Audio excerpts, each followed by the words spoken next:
43 సంవత్సరాలు జెండా మోసిన కార్యకర్తలు భుజాలు అరిగిపోయేట్టుగా జెండాలు మోశారు, కష్టపడ్డారు, ఆస్తులు పైన తట్టుకొని నిలబడ్డారు.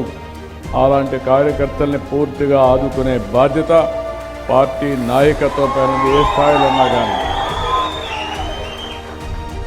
మీ శరీరంలో ప్రతి ఒక్క బొట్టు కూడా చూస్తే ఎర్ర రంగు కాదు, పసుపు రంగే. నరనరాల్లో జీర్ణించకపోయింది తెలుగుదేశం పార్టీ సిద్ధాంతం, పార్టీ మీద గౌరవం. నాయకులు అటు ఇటు పోతారు కానీ నా కార్యకర్తలు మాత్రం ఇంకా ఒక్క అడుగు అటు ఇటు కదిలే పరిస్థితి లేదు. ఉక్కు సంకల్పంతో ఉంటారు మీరు. అందుకే నేను ఇప్పుడు ఆలోచించింది మీ రుణం తీర్చుకోవాలి, ఏ విధంగా చేయాలని కూడా ఆలోచిస్తున్నాను. మిమ్మల్ని పైకి తీసుకొచ్చే బాధ్యత పార్టీ అధ్యక్షుడిగా నేను తీసుకుంటాను.